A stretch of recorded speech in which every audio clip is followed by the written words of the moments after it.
Mais lelo bato ba banga ba chinois ke ba banga ba congolais. Siko zwa sikoto zwa mboko to memango place na loba na état tout puissant du Congo. Boté ba congolais ko lia ya monde ndengeni. Toi qui toko makasi. Différence ya kokata suki na yo ya ko se raser mandefu suki na différence la retraite mo ezala kinini que les enfants de Dieu baïba. Poko na osenga bango mingi ba battre la site oyo. Voilà. Ah, et comme le site qui va battre la chatari na je vis, vous aviez dit Nako risqué. Tito comme le 23 décembre, Nazo risqué. Nazo risqué, Nazi qui s'atouba machine. Parce que ceux qui boquent la machine. Oye, bien, Naza, Naza, on va prier. Nako risqué na tumba machine avant le 23. Hein? Mais Nazo est ça. Otumbani. Ba machine avant le 23. D'autres. Ok, le temps moto. Bon moto boye, dengue batanga classe. Naza gradé na criminologie. Très calé dans matière de filature et nzamba sunganga na sala pe droit na kosa la prière wa pa na lobi ndeko mende fo ba bunda na André Kimbuta bitumba penza ba tchesa na ba mbeli moko akini pour passer l'équipe. Quand quelqu'un peut dire que bon mais ça ka bango ba tumba ki papa Charles et stalioté na pèse un exemple akaba bon papa Charles les autres tinga mara yo to tumba machine na ko risquer na tumba ba machine avant le 23 hein. Mais la zoe ça yote na sala kino émission moko awa oyo ndeko moko a comprenate alebi yo lobaki Félix bako yamba yete biso to sala na bino émission wa ke Félix bako yamba yete ezana bisiko oyo ndeko Shadar asala yempiaka ezana bisika oyo ndeko Félix asala ipe moi mpiaka ofayulu soki na lobi bako o balobi moment esengeli bisoto yeba banani balinga kamboka banani balinga kamboka te mot d'ordre ni bakopesa awa ba memi bango les 30 siko sobo comme les 30 et comme les sous les 80 siko bo ça ndé oh les 80 pesa ça fait arriver maintenant seigneur comme na ba chiffre nyons calendrier à seigneur comme tina les 100.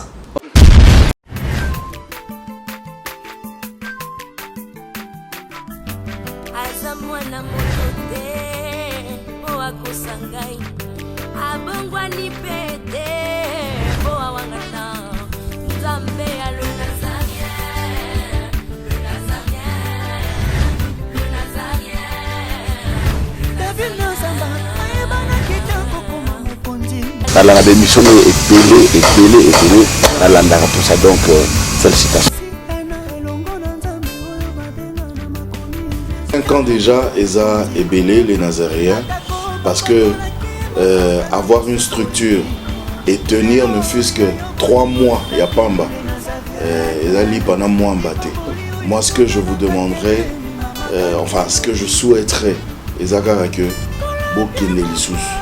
Maman Tiffany, chapeau bas. Je sais que c'est dur, mais continue.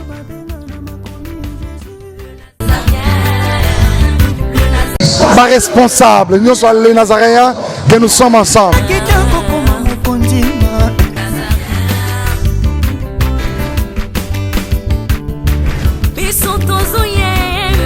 Cette fois-ci, je louerai l'Éternel. Une génération s'en va et une autre arrive.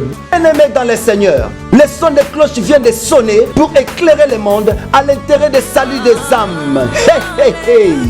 Les Nazaréens Productions vous présentent la princesse de l'Éternel Tiffany Mokwa dans l'album Trône en featuring avec le pasteur Henri Papa Moulaja et le frère Billy Bilomba avec des chansons comme Kembo Alléluia Osana na Yahweh lele Oezo matanga na motema ezebele Yango na yebisiyo Dajana et les 4 êtres vivants disaient Amen, Alléluia, Amen, Amen, Amen.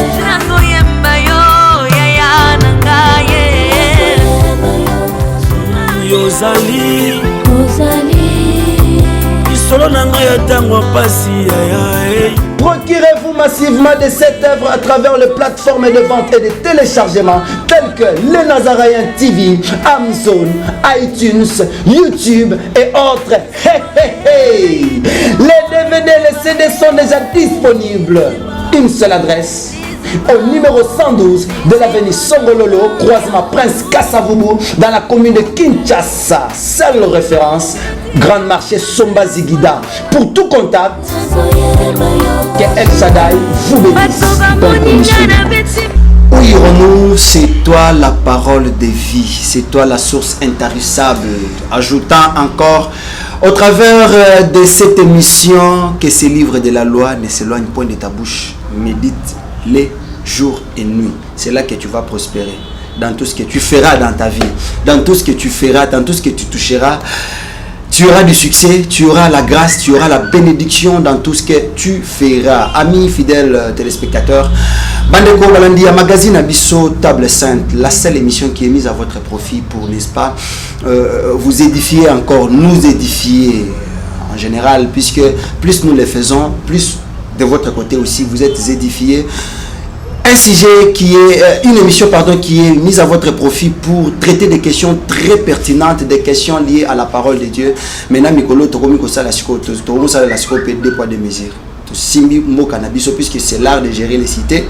Hermoko Simbi Bibli. Avec la Bible, nous pensons que ça peut aller, puisque la science a échoué dans tout ce qu'elle fait, puisque Kuna Nakati Tozomo Nakaba, professeur, de voir ce que les professeurs, les assistants et les chefs de travaux échoués. L'icolo Ambo Cannabiso, alors Tosimba Siko Biblia, Toki ne l'est pas Yesu, puisque c'est lui qui est la source intarissable, comme je suis en train de le dire. Donc, au travers de ce numéro d'aujourd'hui, nous sommes en train de faire une co-animation très exceptionnelle, mais sinon, vous remarquez qu'une personne ne sera pas vraiment trop visible. Elle ne sera pas trop visible, c'est pour des raisons qui sont spirituelles. Donc, nous irons comme ça. Je m'en vais déjà dire bonjour à vous tous qui êtes branchés sur le www.nazarentv.com, tout en vous demandant d'acheter, de vous procurer de cet album Trône. Nous avons déjà les bossons.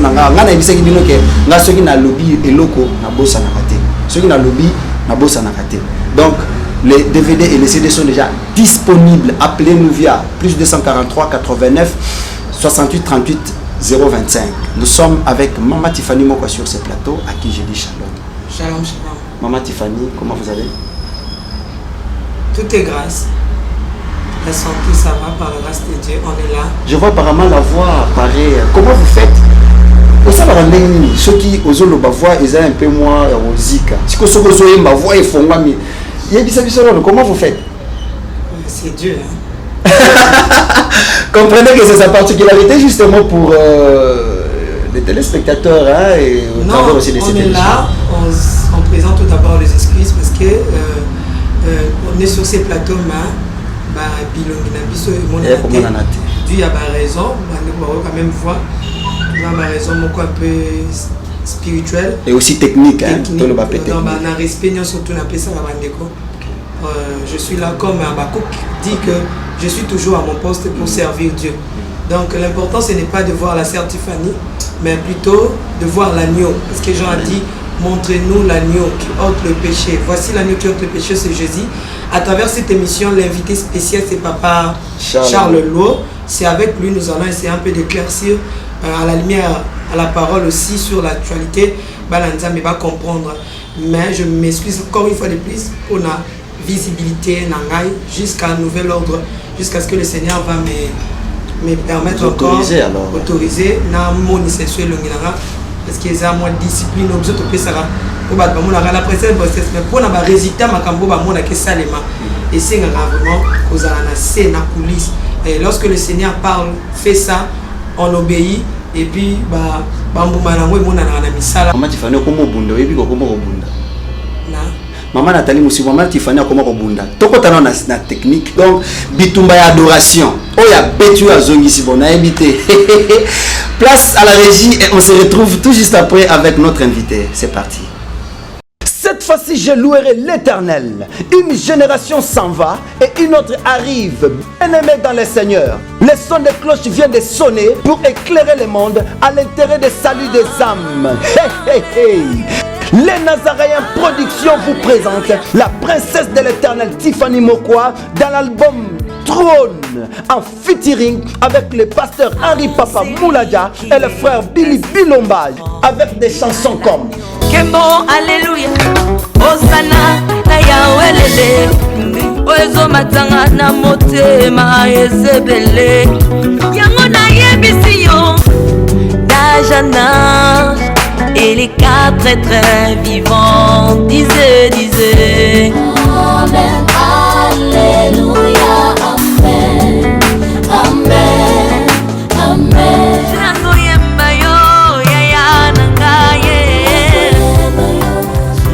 Yozali Isolo nanga ya tango pasi ya.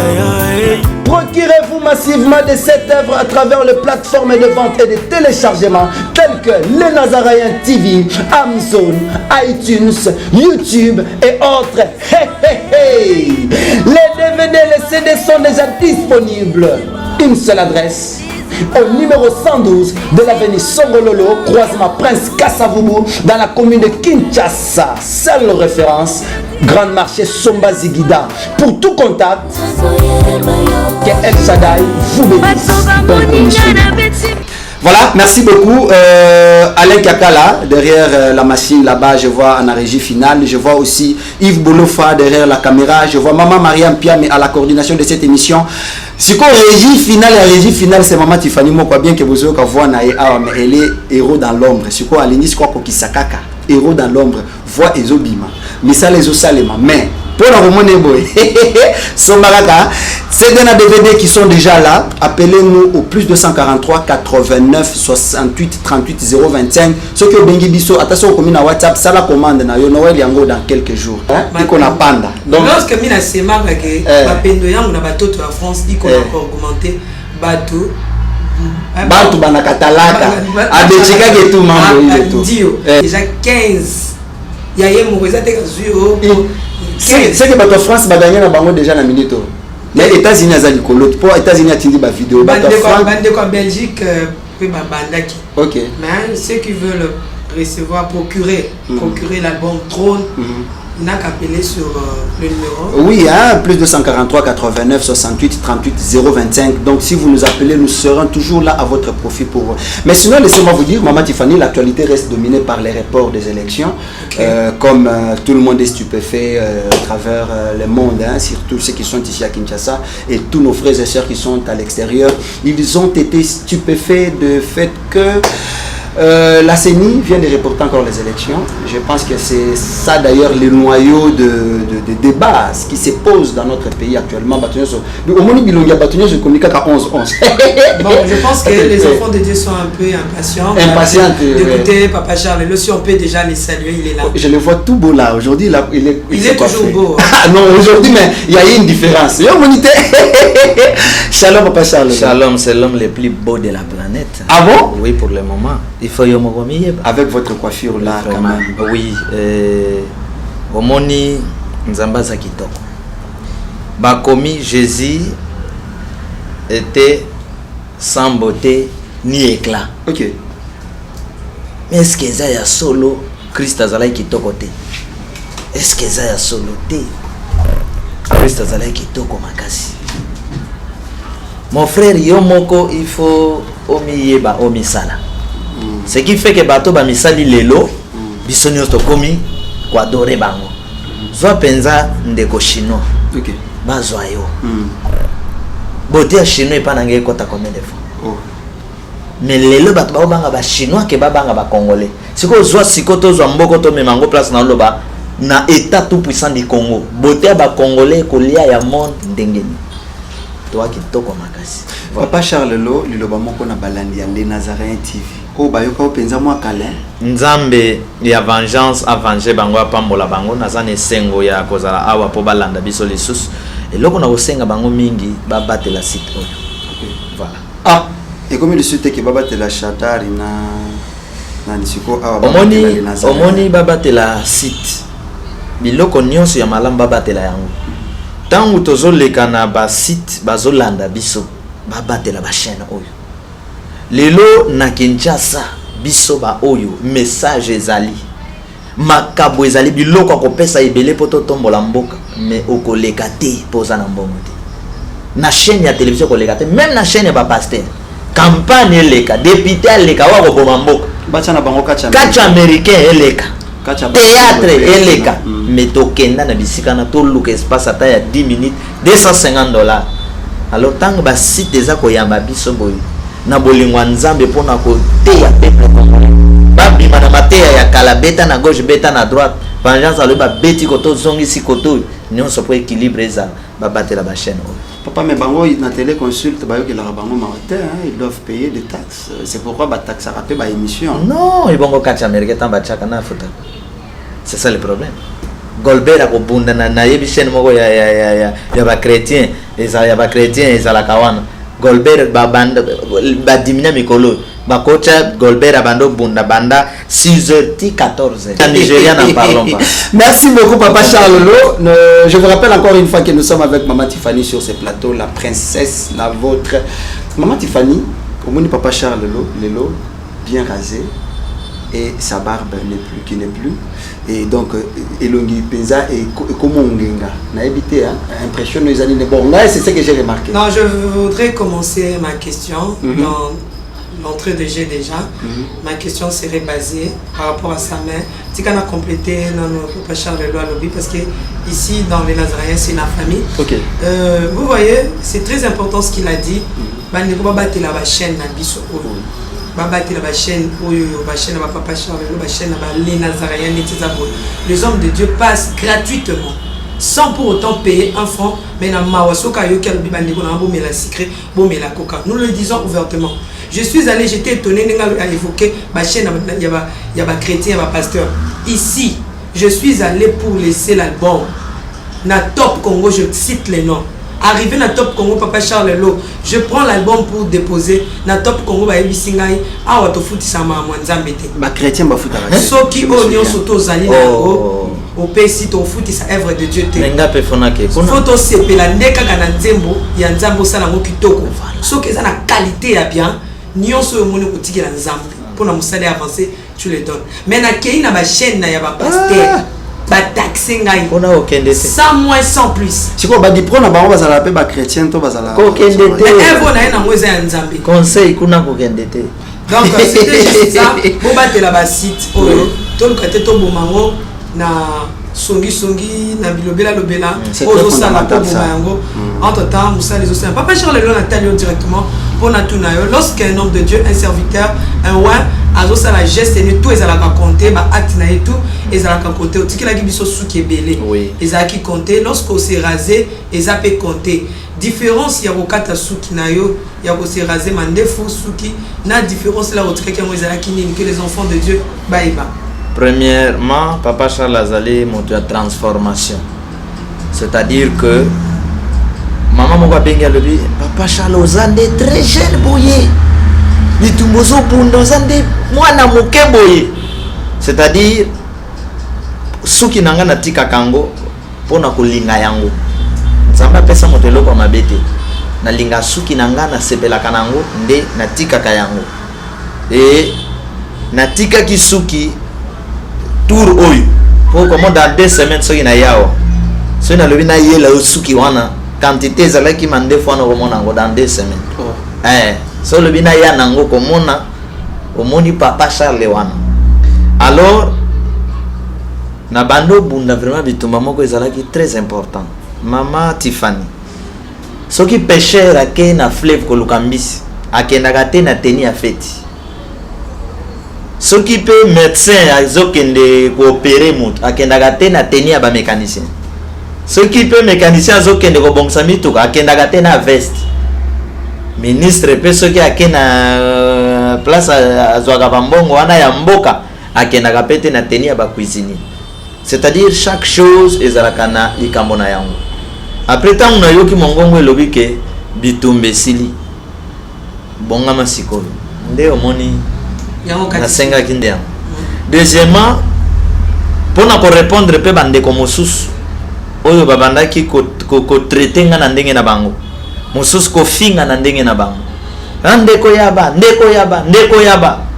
na yebita awa ko benga nga ndeko ya nani ako benga nga ndeko ya nani et ça peut réponse na ngambo ya bande ko wana mosusu Voilà. Merci, Papa Charles Lolo. C'est mon Moulouaï, excusez, nous avons toujours Je vous en prie, Maman Tiffany. Ma question, parce que ça, mais tout ça qui n'a Papa Charles, l'émission et l'Andisama qui pète, Bissika à Sakolaki, à prophétisaki, mais parmi ma Bissakoluana, ils ont un moko ou utipena, qu'au circuler ma cassi, na monde, il y a WhatsApp partout. Na ba statut à il y a Batunion surtout. Papa Charles Lolo, tant mon acquis, Seni et Tumbami. Langa Vandi, alali pongi bien, na tongo ale ameliti, ake na bureau na ye, ayeli bato li solo ya machine à voter. Non prévu par la loi. Boyeb Sanga, un homme juste qui cherche la délivrance ya mbok, na ke kota na bozo ba wana polani. Parce que ceux qui boki na machine. Oyebi ndai na zabu osamba prier, na ko risquer na tumba ba machine wana avant le 23. Hein? Mais là, c'est ça. Ma machine on avant le 23. D'autres. Non, non, spirituel. Naza avant le 23. Ma machine est bonne pour fonctionner. Et boy, mais ça les tricherie. Avant le 31, parce que avant le 30, le 23. La vérité est que Naza moto ya komona. Nazali oyo na lobaki na ba réseaux sociaux na télévision que n'y a pas des élections. On les a vendu sa moto na ki d'ailleurs Seigneur repense mon ki des esprit nzambe te. Problème sous ils ont bomamboka, manque esprit de Dieu pour voir les choses de loin. Il faut pas prophète bazala na seni. Pour ça nanga ke oyo nzamba pour yete. Oyo te makambo zo sali. Même ma prophétie nyo saison bi ma ebi ndeko nanga te ebi milaka ba président Fayulu, ba président Fachi, ba prophétiser na pour ndeko nanga te. Ndeko nanga ye ba prophétiser ba bon nga prophétie na ko pesa ndeko nanga izake ata na pesa ye adiangai ata bozuye bokoti se délivrance aozwa délivrance prophétie na pesa bo kaso lo kutaba zo ba koti délivrance ke tika machine à voter akoyoka te prophétie na pesa bino ngona bozo ayiboke na délivrance so ki a délivrance. Merci Maman Tiffany premièrement pour votre information. Après battant wana 3 jeep et fila ibiso un certain lundi et zwinga moko zwinga côté parce que na bomutu boye ndenge batanga classe naza gradué na criminologie très calé na matière ya filature pe nzamba sunganga na sala pe droit. Mais papa chambi que ndenge lobi kama kamwana ils ont monté ça directement la criminologie. C'est que yon tombé quoi là. En tout cas, donc criminologue en formation. J'ai fait la criminologie. Ok, mais je ne suis pas criminel. Il a juste des sciences à apprendre. Oui, nous étudions acte, criminel, posaka. Donc ma casse na technique d'enquête, ma casse na filature, nengozo mona. C'est pourquoi Nzambe te atininga na mboka oyo zapoto tombola mboka oyo. Na ko pesa armée formation, police formation, ba ministre formation, ba toi science formation, ba homme spirituel ba formation pour avoir un Congo tout puissant. Donc ba mayele wana Nzambe pesi biso. 3 jeep e filengai, moko e biso côté kingasani ya suka, ti tang na comprendre bango, ba bengi jeep mosus, wana ba benga ngo filature collective. Donc bazo travailler na groupe so ba comprendre ko remarquer batini mosos ba remarquer otindi batindi jeep mo social bosso zali fortune avec plaque ya mi balé jeep moko ya Nissan ba Nissan moko ya evimba boy ba plaque fermée o ba latsa ka ba noir wana alors jeep wana ezibiso banda ko hydro ti na triomphal tango to talani na bango makamonde nge bando leka to zo ya biso to bando remorquer moto kamoko tanto comme triomphal bango baleka kibiso baye ba parquer penda bazeli baye ba moni bien akiti penda vitre ba moni nga bien nga pe na moni bango bien après na matisi vitre ba bengani to bando kene na bango parallèlement. OK. Après natali bango les sous boy na zupe téléphone nga bango ba benga pe na benga service ya Nzambe parce que na monde spirituel na RP ezalaka na ba service pe ya likolo pe ezalaka na yebisi bango ndé na za bazana ko filengai. Alors eza motuka tel mais koleko ya bo s'occuper na motuka wana ndenge bazo filenga. Je ne sais pas bango pe kuna ba benga ki nani, je crois ba ipsa bango te botika mosala ya Nzambe. Tango bango ba comprendre ba dévier mosusa zubiso à partir ya kankokolo. Tango to so kota bo. Et tango to kota ki boye pine ya motuka to bando bende longwe. Kaka triomphal 24 et longwe. Ngamo na bando benda motuka eza na sima, to keto parquer na kaka mopanzi wana côté ya base après tant tobongisa pine jeep mosusu batindaki ya Mitsubishi eye ti place tozalaki mpenza moi 4x4 on dirait eza na panne mais ezali na panne te bamona moto yango bien bien ntango baye mpe bamoni totalani nazali mpe na bimi totalani après baleki babadokende malembe parce que tozobongisa motuka et après basoda babimi na base soda moko ayo baobenga bino na kuna na biro baobenga biso to basoda te na biro baobengela biso nini ote soki des postes soki nani aza na besoin na bino na yebisi ndenge tozala bon yo koma nga na obongisa na motuka koma kendo yoka makambo nini eza kuna ake mpe akomi ono botelemi wana mpona nini bon je sais wana kaka badérangement bango basalaka ti bopesa biso mbongo tututu ndeko alobi te twana mbongo te pine elongwe mosusu aye kobima no tika bango bakende aye kobima ye tosilisi mpe tobanda okende ntango toye jipe oyo etiai 4x4 banda oke malembe eye quelque part na basoda batelemi na basoda lokwa tobanda oya biso tozwi loboko tozoya soda moko aye afrene biso nayebi te pourquoi alors nazwi motuka nakoti siko na kati ya prince ndenge nakotela ipenza soki motuka ebanda oya kuna foto tuta nakoti na prince natiki bango boye batikali biso toke bachange nzela donc wana eza bainformation ya kopesaka ezali très important par rapport ya motuna na yo ya komona ntango namoni bavideo oyo ya makambo esalemaki na seni tosalaki émission na yo na chaîne ya le Nazaréen mpe pa ya ndekono Flavien ndenge nkolo asungaki biso ke machine ekozika avant le 23 moto ekiti esali mosala na yango. Je voulais dire tout simplement que eza elembo oyo d'abord premièrement nzamba azwa lokumu parce que akokisi makambo atalisaki biso et deuxièmement nzamba alingi atalisaka ke baélection wana lolenge na yango nzambe alingi yango te donc seni na baélection na ye eza lokola Sodome na Gomorre. Or instrument etumbaki Sodome na Gomorre eza moto nzambe moto akela yango ezala bango moko batie moto ezala nani atie moto mais moto eza instrument ya nzambe pe esalimi na mokoloni mama Tiffany landa likambo soki parce que to bandoli na bandoli na télévision dozolo avant le 23 ba machine wana eko sala te soki ezala ke nzambe agir te il faut ba déjouer likambo wana ezali bango oui ba obongisa il faut ba le bon to bimisa prophète oyo moto lokota lokola lobi boti le 23 événement esalema te. Mais le 23 Salemi, pe Salemi quel jour? Jeudi est à la mokolo ba congolais. Yamboka Congo. Et Salemi na date ni le 13. Date à le 13 ezaka signe ba complot côté yango utaki mais nzamba zo lokumu parce que toza ba sali na ye. Donc nzambe azana ko confirmer bon nzambe na mboka Congo. Peuple congolais alongola ke espoir mingi na basali ya nzambe. Makambo ebeba ki basali babando travailler na intérêt na bango na kobanga mokili nde nzamba lui papa Charles kendo zongi sanga na Congo batie espoir na basali ndenge ezalai na tango ya Moïse ndenge ezalai na tango ya Christ. Donc tango na moni yango na fokamaki pour dire à l'Esprit Saint au Sept puissant zwa balokumu ya ebele osalelaki Moïse osaleli Christ osaleli ba Eli lelo comme tango ya mboka Congo na pesaki nzambe merci. Tokobika na prophétie olobaki ke baba de la ndeko Shadari na Fayulu pambate na bamba le moko ba kubeta masque cependant tous mon esprit des morts pe esprit à grande corruption comme on les jours okozwa makoki okutana ndeko Fayulu sur des prophéties otopesaki tous mon a grande corruption tellement lié na esprit des morts akoyebisa yo que oui effectivement ça na ba appel les bengangai na salaboy na tikaboy na kotaboy akoyebisa. Mais est-ce que papa chapeau na le babilo netia bon ici ngaka eza prophétie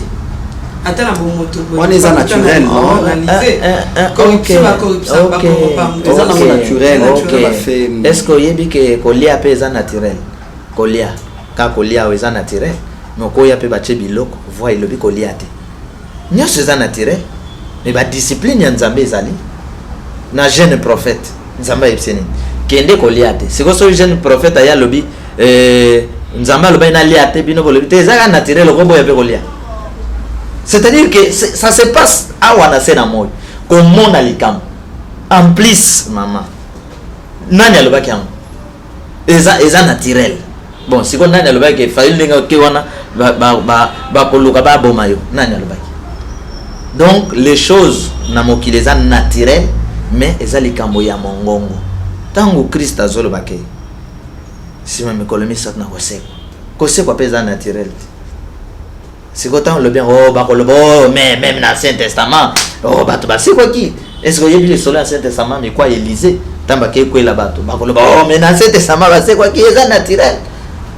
Donc les choses que Dieu a créées nyons ces allées naturelles mais kaka na kati ya mokili yango nzamba lobela kabiso ko bimo kende école okende bureau eza naturel o mesana na yango okende moko yo ka voye lobi ndeko tifani lelo ko kende na bureau te o vandi pe o yete pona ni te na sentir bien te bon ba eza naturel fo ya kaka te mokili nzambe moto akela eza na mabe na malamu tango azolobela biso tozoloba ils ont ça compris ça ka bongo même na tango ya loi ya Moïse na tango ya Christ ezala ibongo tala awa basala ki mo opération moko à des fois diabolique à des fois ba montage bato babimi na ba prison c'est pas évasion bon c'est mon sous mais Pierre peut abiba la prison ça naturel. Merci beaucoup Papa Charles. Merci beaucoup Maman Tiffany Mokwa Papa Charles après que au prophétisaki ponga na landa ki penza bien tambola na ba statue ya bato ebele ce qui est tambola na bandeko au basa na France a quand même plus forte raison biso moko bakolo les Nazaréens basali pardon oui.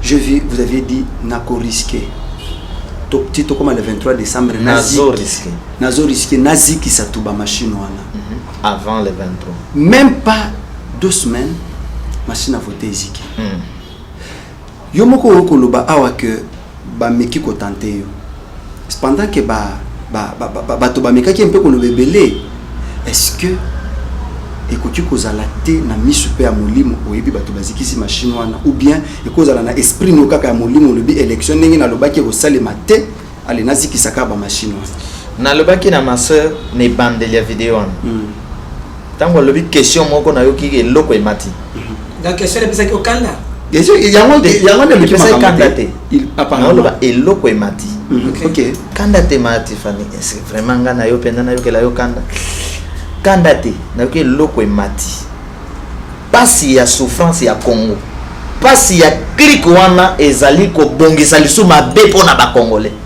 et c'est nazana ko sala ba prière e bana ibongo nazana ko sala ba prière na ko risquer na tumba machine wana avant le 23 alors bien automani machine wana et au moins avant le 23 il fonctionnait les choses s'est accomplies na yeb sabine loko moko nzamba le bibo soki mutu aboyi koyokela ye nzamba kotindele molimo egarma yoka eloko wana preuve na yango Michel lobi akab kokende bitumba te na butu na moni réunion nzamba azotuna nani ko séduire akab pour akufa.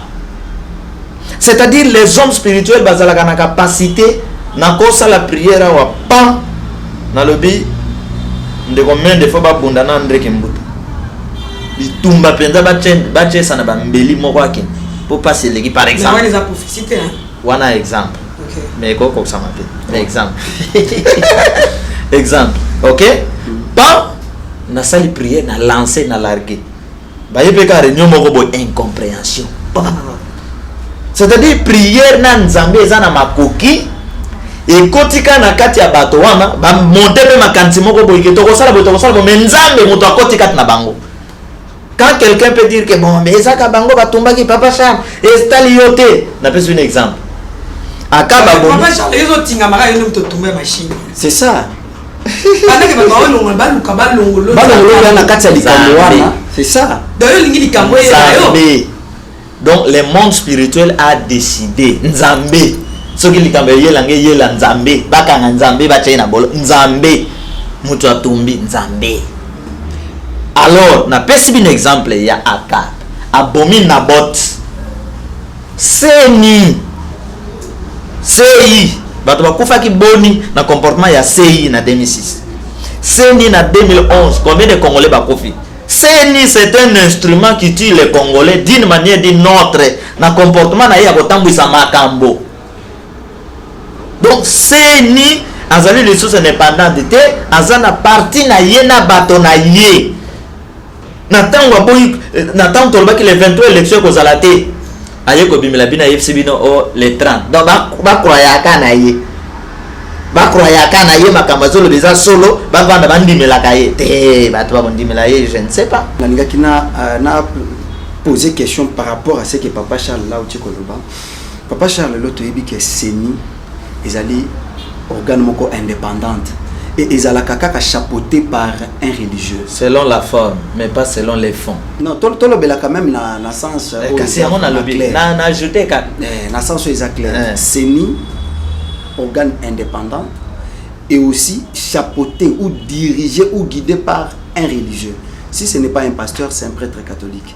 On a vu l'exemple depuis 2006 qui nous les autres, on a aussi pas les pentecôtistes, les catholiques. Nangeki religieux pasteur ou nga na évité. Na bi na nga kaza religieux puisque ezalaka bongo. Abbé merci. Pardon pour Nakatio. OK, je vous en prie. Oui. Et dirigé par un prêtre, un religieux, hein? Oui, donc les religieux, aussi pas un prêtre, et là, un pasteur. Et là, on a rien à ajouter. Ils sont dirigés par un abbé ou un pasteur, et non par un sauveur, et non par un élu de Dieu, et non par un défenseur. Mais il est d'abord pasteur, il est d'abord appelé. C'est là qu'on va bien pasteur, to sango, le ayeko sala musala. Les anamoto mosus, ake atangi asali théologie. Mais à bengamate va passer diplôme va bengue pasteur mais sur terrain ko gagner ata à mon côté bato wana nde bango ba bomi église yé ba ko zoyer yé na protestant yé na catholique comme neka chef ya école talam minerval cher azo kembi sabat mais l'élu de Dieu avant qu'un de rotang nzambe asi ya benga ya pakola yé le docteur Nicodème dit à Christ: je sais que tu es un docteur venu de Dieu. L'élu de Dieu est un docteur spécialiste en matière de bonzambe, banda na mokila molim. Et quand il descend, il a des difficultés dans le domaine spirituel, il a ko tâtonner, il a ko salabo. Nazana ko zelape ndeko yo aloba ki akopaso la Bible, hein. Pardon, na yeb sabino pe déjà bien avant, nazape na ko zelaye. Boyebi ndeko na bino wan. L'élu de Dieu ne tâtonne pas. L'élu de Dieu, ce qui a vu m'a commis pour attaquer à battre. Donc, beaucoup sentir que c'est Dieu dans l'homme. Beaucoup monde a été azo tâtonner, azo que Luka Kanga Bamba, Sala Maputa Otobenga Gizobazoba. Non, il n'a pas de problème. C'est pourquoi quand Christ venait dans quatre pharisiens, balobi, ils font les Isaïe 61, ils font les Tala Isaïe, alobi la inga. Donc, nakimia na pété aza ko pesa bato biloko. Mais on a élité à Forsaka. Alors avoir un prêtre est différent na kozalana un sauveur. C'est pourquoi j'appelle, moi je n'ai pas l'habitude de benga pasteur. Ngai na benga mi sauveur défenseur. Papa Charles l'on a dit ça puisque tant que le sauveur défenseur on ezali mystère. Mais parlons maintenant du ministère. Oui. Ou de idéologie. Tozali na ba prêtre. Tozali seni ezala qui dirigeait na prêtre catholique. Les allants qui dirigent na méthodiste, les allants dirigés par pentecôtiste. Basangi si ba misala nyonso azali pentecôtiste. Oh mondim. Azali pentecôtiste était. Mondimito pasteur. Selon nos investigations, c'est un diacre d'une église de la place. Maintenant, vous ne pensez, vous ne voyez pas que Nandenge Makambongo ils ont les 3 ans et 3 mandats ti landani. Vous pouvez dire aujourd'hui que l'Église n'a pas aidé les peuples congolais. Le grand problème... Étant que serviteur de Dieu. Oui, oui. Tous on a deux sortes d'églises. Tous on a l'église en dehors du temps, que nous appelons l'église de la loi, et l'église de la révélation. Alors, malumalo auta qui na église ya loi. L'église de la loi. Nena ngomulunda pa auta ki. Ndeko nanga pa uti ko utakuna. L'église de la loi, pardon, bon, la place on appelle l'église pour supporter. C'est-à-dire que l'envoyé de Dieu, tous un envoyé de Dieu en vigueur, n'a envoyé de Dieu en dehors du temps. L'envoyé de Dieu en vigueur, c'est la loi Oyo, Parlement a voté, président a promulgué. Loi wana bozali kosale les ali en vigueur. C'est-à-dire quand Moïse est venu, Nathanaïe a en vigueur. Dès que le message à Christ, grâce à côté remplacé loi, Moïse a commis en dehors il y a temps. Il devient conseiller, il y a un message à Sika. Ce qui fait que tant Christ à côté, il y a un problème dans les pharisiens parce que les pharisiens, ils ont mis mon akake bazali, nzoka bazate. Les pharisiens, na kati église na bango malamu moto acha dîme offrande bazwa mais soki kobika bakobikisa moto te. Alors église en vigueur, message en vigueur que nous appelons la révélation, yeso ki aye abandi ko lukana ko pesa solution na problème ya bato ozobela bika mbongo soki okopesa yo pesa okopesa te akosimba mbongo note ako escroquer yo te. Mais l'église en dehors du temps batalaka mbongo siko tala be église ango tango lobi ke bache pasteur yango na lobi bachaki pasteur mais bachaki sauveur te.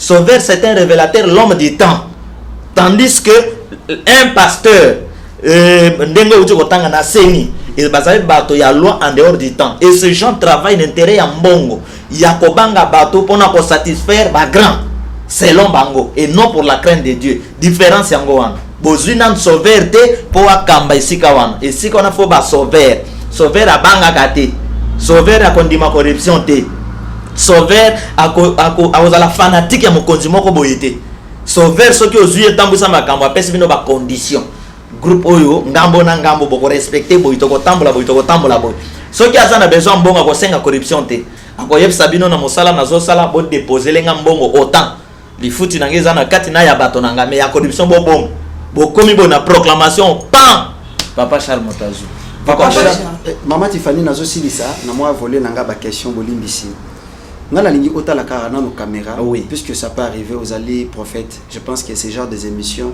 et puis ça kabiso raison même après 10 ans. Demain Papa Charles comme par hasard président Séné. Qu'est-ce qu'on peut attendre de vous avec tout ce qu'il y a comme réalité du pays, avec tout ce qu'on peut avoir comme tendance politique, avec des contraintes, avec tout oyongana otoyebi et tant que ba Congolais pe ba citoyens. Qu'est-ce qu'on peut attendre de vous face aux Congolais?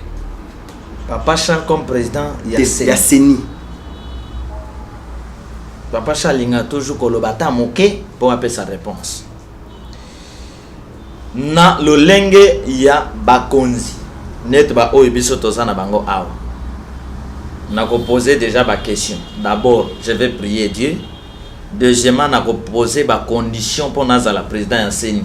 Soki bandimi ba condition wana pona kati ya ba condition wana ekozala soki ozuite na ko proclamer yote. So ozuite na ko proclamer yote que le meilleur gagne. Boyoki. Donc na juré pe. Soki boko beta masas bo beta. Donc les conditions na ko poser soki bandimi yeba ke Congo ebiki. Yeba yango ke Congo ebiki. Na wana ngoma ke Papa Charles lo za incorruptible. Yeba yango ke Congo ebiki. Papa Charles ba corrompre yote. Papa Charles est incorruptible. Merci beaucoup Papa Charles lo tikana tuna na miso mosako na miso mosena nzambe tomoni campagne comme na suka. Otali campagne ndeko Shadari Esili comme na suka te esili. Kasi comme na suka te. Esili. OK. Campagne esili? Esila kilobite. Nani asili ça kiambo? Campagne esila kilobite selon la CENI. Campagne esila kilobite. Le 21 à 23h59. CENI asili. CENI asili c'est campagne. Ndenge mibeko komaki? Ou bien ba brisquement. Papa Charles Mama Tiffany Silisana. Otali campagne ndeko Shadari tourner na ye. Yande ko Failo Mafa. Yandeko Fachi Félix quel type de salle na ba propagande wana nion surtout misato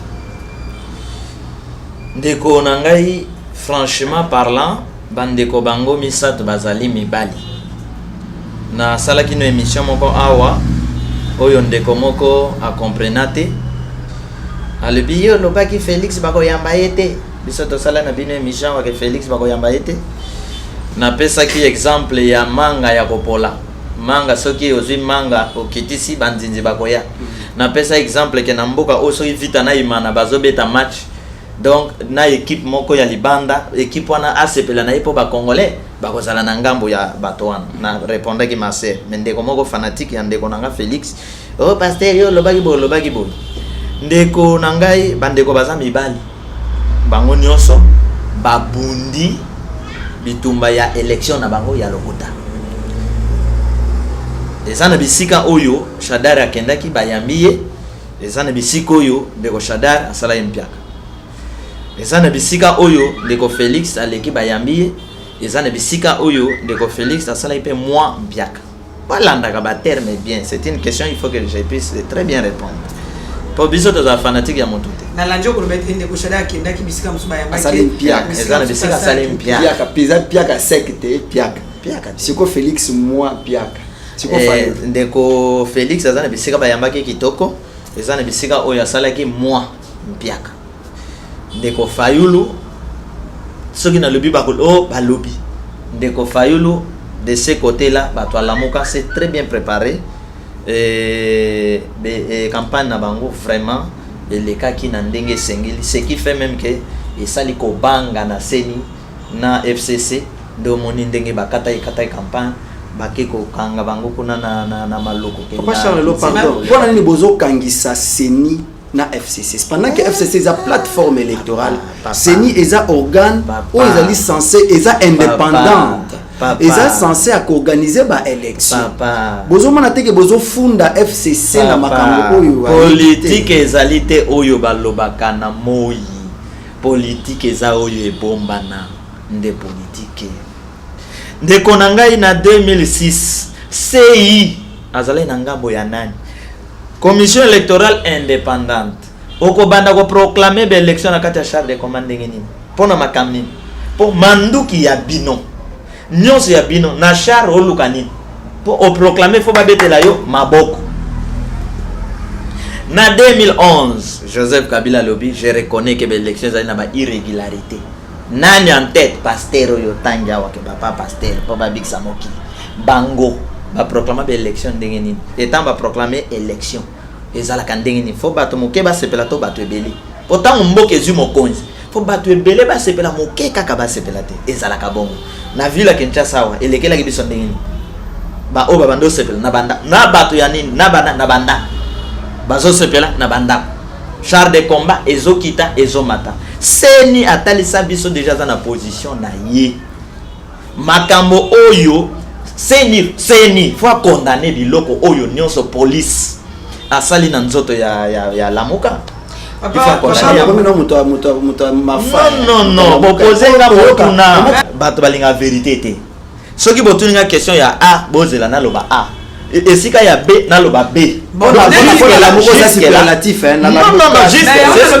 c'est ce qui s'est passé OK na esika ya A soki oyembaka bien ngana loba ke oyemba mabe yebsangai donc nazala moto ba sentiment po mosusu alingaka yo te alobi ser Tiffany ayemba mabe alenga pena ya pona seplisa ye oyemba mabe non na campagne oyo ya 2018 donc ndeko ceux qui ont la statistique donc les sika nyonso lamuka akei bayambi ye bien Papa Charles Lo wana cause la porte parole na Lubumbashi pe malgré Kimi Kasai malgré que la Kasai comité Kindu pe faut bon c'est na Kindu Papa Charles siko Kindu akitaite oui Papa Charles Lo na ngina tuna motuna soki lelo ndeko seni na nota apesi proclamation te ya makambo ah on a mono déjà au classé papa na bito bandaki na l'échec to bandi na les premiers ozo mato okita olingi hotel sabisoni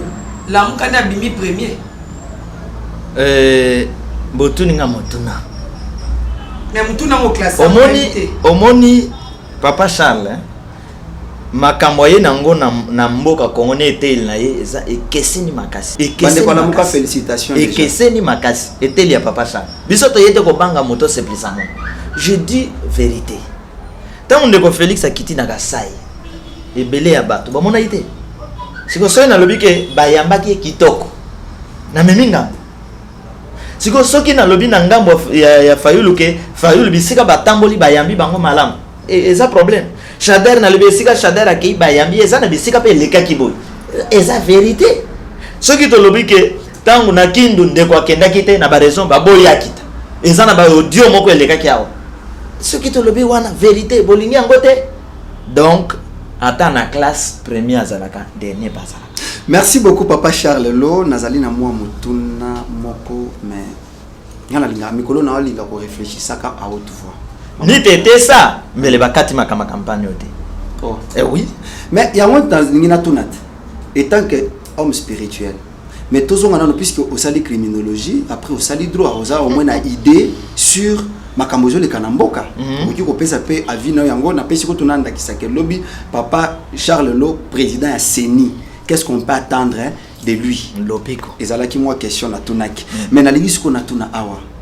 Loi électorale oyo ngai pe na moi muke ya investigation na salaka na meki ko tanga ngo penza na trouvé que ils ont article 61 oyo lobby si pas 60 51 61 oyo lobby la campagne électorale doit s'arrêter 48 heures avant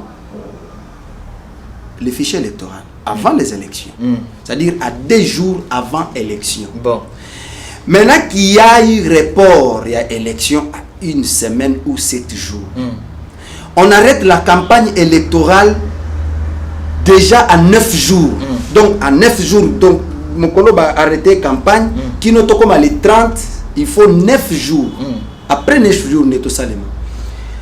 Décision étant que Nganganzambe, ils allaient juste to injuste. Ils allaient injuste. Faut bakanga, faut ndekonanga samba, nande kwande kimbuta. Est-ce que loko osambi samtubende angwana? Tu es ça loko boit par. Non, parce que ils ont mal. Là, c'est loko. Ndekomoko journaliste. Ake na ye kaka kozwa ba image na nzele. Police kangi, police beti bakangi. Sikoyo, moto aye kozwa image bokangi. Moto azoleka na ye pacifiquement bobeti e gaz. Siko moto abuki mibeko. Un candidat député qui azo se permettre à tellement loba fini campagne na Kinshasa za lisosté. Na quel titre azo le belango? Comme qui? Et ma question moto était na aussi sur ce point là papa. Abuki mobeko. On trouvait en Opendenge Nini dans un pays où Papa Charles Lo, oui, je me demande, gouverneur de la République, et gouverneur et la province, à côté qu'on a censé stopper campagne électorale, il y a un candidat président de la République. C'est ça. Comment vous avez trouvé cette décision-là? Ils allaient qui amer, ils allaient vraiment normal, c'est normal. Ce qui politique na bino ezali en vigueur te. Ba konzena bino baza en vigueur te baza libanda ya ngonga. Ba konzena biso to ba konzena biso moko. Ba kosalela ka bino ba théâtre. Ba kosalela ka bino oyo bobengaka do ba surprise un gouverneur de la ville. Ce qui ezali prévu na loi ya seni par peut-être biso to yebite que ce qui est saliboye yo gouverneur bima lobabo. Mais tango oyo mutu apesaka kombo na ya comme candidat l'élection présidentielle, la députation. Donc, Moutouan a zali sous ministre. Moutouan a zali sous député et a zali sous gouverneur. C'est pourquoi, message wana, si moi j'étais candidat, na place à Fayoul, na Kinshasa mbele na osa la campagne. Vous comprenez? Belenga na osa la campagne. Tisikoui. Parce que, maloba wana, il y a bobin gouverneur de la ville, quand il y a candidat député. Et ça n'est fait mon côté. Nyon soka boye bake. Ndenge papa Charles Sakola qui a le élection kozalate le 23 yango wana eza ina mitema na bango babimisia papa Charles Lo na tozo na skola makambo penza ba Kristo ba kutala penza mingi pamba te bolbaka ite Congo ezamboka ya Nzambe. Oui. Ozali parmi ba sel na Nzambe yo ba leka ite ba kondi ba yeba Nzambe. Totali na élection oyo ba chrétien topé biso ba Christo total élection oyo na liso moko boy.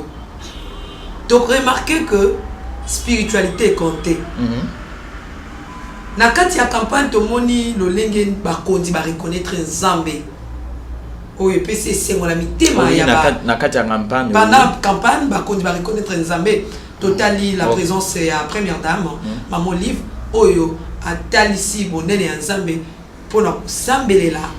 Oui, azali candidat président Chadari, monsieur Chadari a sambeleli na miso ya bato nyonso pa mate ba mingi bakatete ba kondi ba sambela kate yemo d'abord kuto sambela kinna na beleli ya beleli Nzambe pe atie maboko transférer nguya ya nkolo et pas ya mwana mboka ndeko Chadari.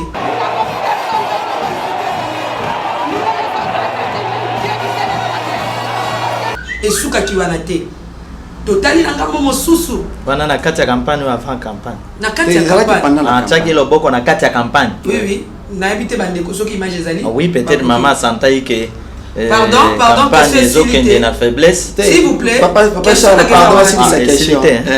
Oh, ils ont vrai ou fauté.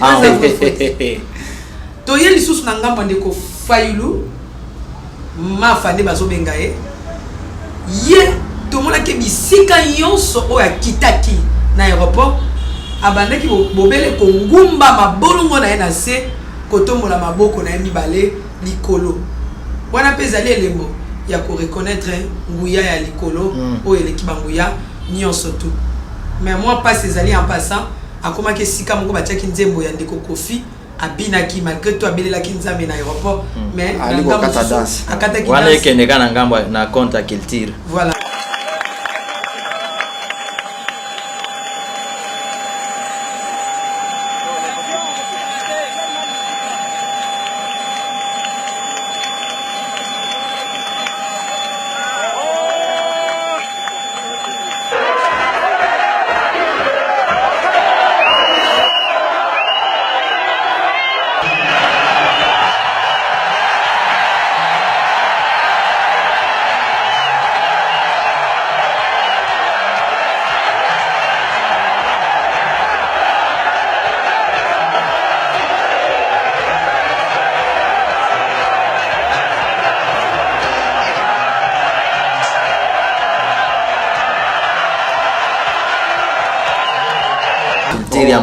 Papa Charles, pourquoi 2 poids, 2 mesures? Donc quand ici kolobete, quelle facilité? Ah oui. Tout le monde a qui les sous ndeko fachi, o ba obenga ndeko fachi na fachi vite. Fachi vite. Tout le monde a qui est kosa la moi na habité na benga ngombe ba to benga oni wa ki neko lamsa. Esprit ya papa na e etambole na ba élection kasa ipe ngwana ebukani. Mais na suka ya makambo nyonso a reconnaître nzamba lobi biso ba ya politique to sito sali to bondeli bino base na nzambe bana na nzambe batu nyonso tokota mabondeli po ete to bondela tous les batu wana nyonso ba reconnaître grandeur ya nzambe lecture ni ozo sala pa ya parti moko ko uta na FCC Blamuka Nakash. Et aussi, toi, qui mama Tiffany, pour ezaba image etambolaki. Je n'affirme pas que c'était pendant la campagne, mais photo est bimi pendant la campagne. Ndeko Fachi afukami basango bali ko sambelela ye. Te wana déjà tolobi to poser Ndeko Fachi à pesa ki point de vue na ete bandeko basambela. Premièrement na koloba boye na bango nyonso. Soki basalaki babilo kona pendant campagne na bosembo ya nzambe ya likolo. Nzamba komisama nzambe ya pambola bango mais soki basekaki nzambe ke to tromper lokola mboko batebele basambelaka bamona biso ke biso pe to sambelaka to seka na biso nzambe etumbo na bango ekolanda bango siko na bandi epai ya mama na biso Olive. Mama Olive comme mwasi ya président de la République ata bokonjesi esila président de la République Fachi azalipe net mwana nae Fayulu azalipe mwana nae ki Shadari azalipe mwana nae soki kaka na mpe moki ape te ba monyo so batiedor dawa na zozo na sens mama ya mboka tango azalaki mama ya mboka soki nga conseiller na ye na linga na ye se mwana no ezaka Shadari te Fayulu pe mwana yo Fachi pe mwana yo oche loboko kana mutu moko ndenge nini wana eke déjà parti pris déjà et salemi na place wana fo kotala yango na Isaac papa mulaka mwana moko Isaac olobi Isaac algebe wa pamula mwana moko do lobi ke mama na biso Olive ndenga zana bana ne wana lesa ka moko banso baliaka te Papa Charles Mutuna c'est ce que je venais na linga ikoloba comme mama ya mboka lobi ndeko koko ma mokonzi monene na mboka ato uti na parti tel mais yeba que dès que déjà aux fonction ya mboka au komi ya peuple congolais ce qui fait que na bokonzi ya biso ya pouvoir ya ndeko Joseph Kabila bato ba se retrouver mingi eza bato bazala ba fanatique ya ndeko Joseph bato ba se retrouver mingi bato ya majorité bokonzi wana ce qui fait que maman yeko tomber na piège wana soki nga conseiller na ye na papa na biso nani azalaka wana ya pasteur na linga na ye psa yeke wana pe bana na yo dengo che maboko kende pe ko luka bango ucha bango maboko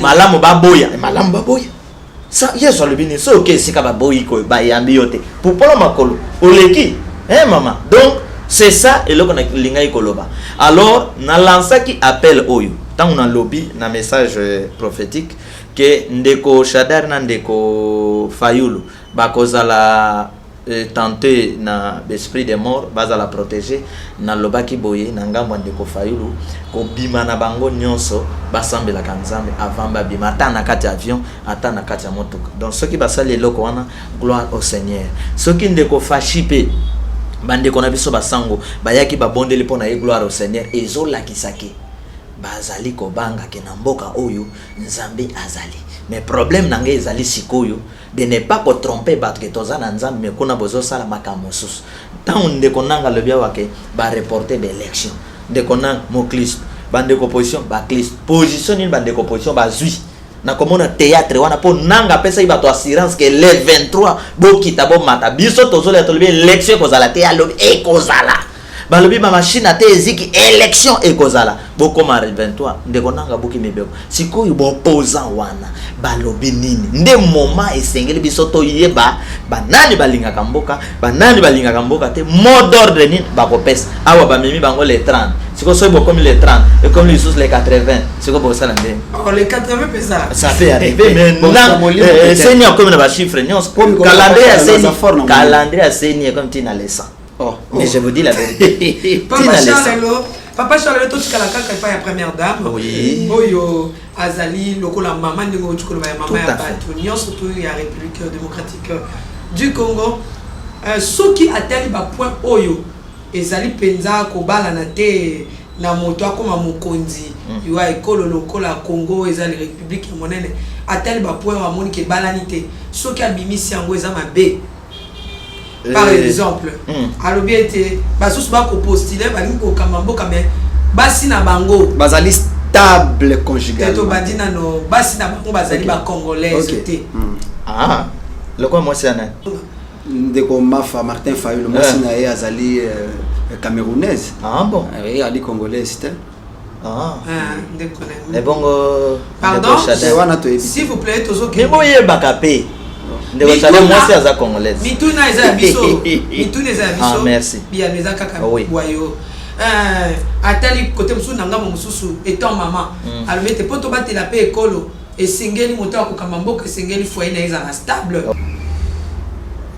kozwa mwasi ya motu ezali lisumu place wana akanisaki kozwa mwasi ya motu ezali lisumu et soki yo ozali kokana kokoma mokonzi ya mboka obandi na basi ya batu siko tango kokoma mokonzi ya mboka na basi ya banyam ozwa bango oui basi ya banyam na kasi yo mwasi aleka te mwasi ya ndeko no mutu oyo ko diriger ozwi ye siko yo ekozala ndenge ni basi sala ki avant la nangai omoni tanto zawe to déjà tango za mwana moke okoti na kati ya mosala oyo ya nzambe mama Tiffany yebaka déjà que après 10 ans okozala mosusu après 20 ans okozala mosusu mutu wana ya lobinga na yebiete c'est-à-dire mutu wana banda je crois mosala na politique kala akana kokoma mokonzi banda kala alors tango ke kozwa mwasi ya bato on ne sait pas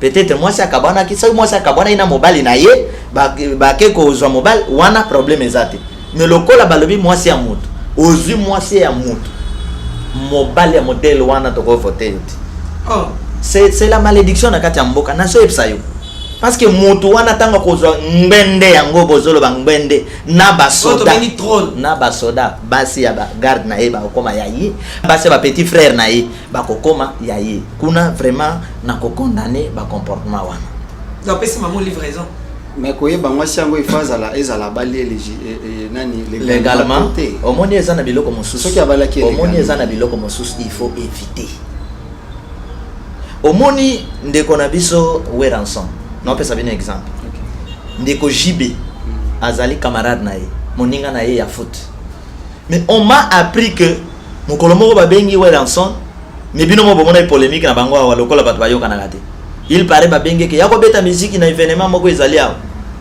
ndeko wera le bité pour na jibe na ko kebeta musique place wana te. Mais bazala na moi rando. Mais bazala rando ya polémique musicale. Vous comprenez, mutu faut comme na niveau wana Mama Tiffany. Et cause la paix Mama Tiffany, mon frère, ozana camarade na yo camarade. Azana mwasi na ye. Mwasi ya camarade na yo. Baboyani. Kolobate na kezo ayeka po baboyani. Te. Et kosa la bien te. Mwasi mwana ya camarade na yo ata koli. Yo miso ka wana e kosa la bien te. Ezana biloko mosusu na bamboka mosusu wana tokocha ba loi ya sika. Donc candidat ya modèle wana ko kangama na ye eza malédiction. Wana na kosala yango te. Pe na ko toléré yango te. Mosusu kolobake mwasi azali mopaya. Mon frère, likambo ya bapa et baby lelo pomboke kufi. Il y a des Congolais étrangers mais spirituellement congolais. Il y a des étrangers spirituellement congolais. Na ko expliquer bino. Il y a aussi des Congolais ennemis du Congo. Akokani na étranger oyaza ennemi ya mboka. Alors Congolais ya awa, Congolais ya Brazza, Congolais ya Congo et Brazzaville, awa, Gabon, Angola, Cameroun, wap, nous sommes des frères. Toza bandeko. Kaka politique oyo yeko créer biso ba problème, ba konja politique oyo, ba ye ba ko créer problème na Brazza, ba bomi ba Congolais, ba créer problème na ba Congolais, ba créer problème na Rwanda, ba créer. Mais sinon entre le peuple il n'y a aucun problème. Ça ba homme politique. Oyo ke ba peuple nyonso ya bamboka wana il faut batelemela ba konzina bango parce que bazoti karankine moko ko risquer si la kate mondela profitaka isika wana. Mais je ne trouve pas vraiment makambo ya mozindo makasi ne isika wana. Ezali kutu est-ce que c'est une et na yebse lokomoko. Tango biso toko koma na ceinture ya trône ya mboka. Toko chaba prière moko na trône ekozala boy. Même si oza camerounais. Au changer nationalité au comme congolais. Et comme il peut comme président de la République. Tant qu'on passe ka ba prière wana papa na miso no na kati no esprit lati au monde ka Congo ko tika la au monde Cameroun te. Mais le kola tozana temps oyo yango ba débat wana de gauche à droite mais kolobake moto azana mwasi ya boy te wana na ondima ngote côté wana mama est-ce que c'est une erreur atako basité to mibalité c'est bande wana so ba généraux bazana basé ya libanda papa Charles to mona ba biloko wana ba grand oui tozo beta tozo sala pe moi analyse sur la gestion à cité. Hormis Maloba Nzambe, Papa Charles Lelo, tomonaki a une sélection pendant la préparation à dépôt à la candidature. Nous avons vu les invalider. Pour quelles raisons Azali na double nationalité. Est-ce que dans un sens général, dans beaucoup d'années abisso, ils ont un niveau spirituel, un niveau social. Ezali Mabé cause à la double nationalité, donc au niveau des États-Unis, au Congo. Ils allaient m'appeler. La nanga très bien. Contrôle ya biloko wana ba osalango te na bonne foi réellement. Ba osalango na sens ko éliminer bato mosus po ba sala élection ndenge na ba. Mais cause à la double nationalité ezalaka malamu ezalaka mabe. Malamu mabe nango yango yo. Na mboka, là je parle comme étant homme spirituel. Les hommes spirituels bato ba simba ka trône ya mboka baza bata ko changer nationalité te pa baza ba icône ya mboka lokwa biso ba Papa Charles o kito mato changer nationalité comme na osala ngotete biso to ba donc biso to ba esprit ya makasi ya mboka ceux qui tina États-Unis to ko changer yango te ata na Israël to ko changer te Israël Papa Charles na Israël to leki Israël Israël ya makasi na tango ya Moïse na tango ya Christ lelo nzambe azana Congo to leki Israël Israël luka message pa na biso do tibo kenda Israël wana ke tokena mira lamentation bokena na bino tourisme na sanza kokutana na Christ te tourisme nzambe azakoto na mboka na biso alors ce qui fait que lokola nzambe aye na ngamu na biso aponi mboka na biso c'est-à-dire bon nzambe za de notre côté alors mabeya malamu ya ko changer nationalité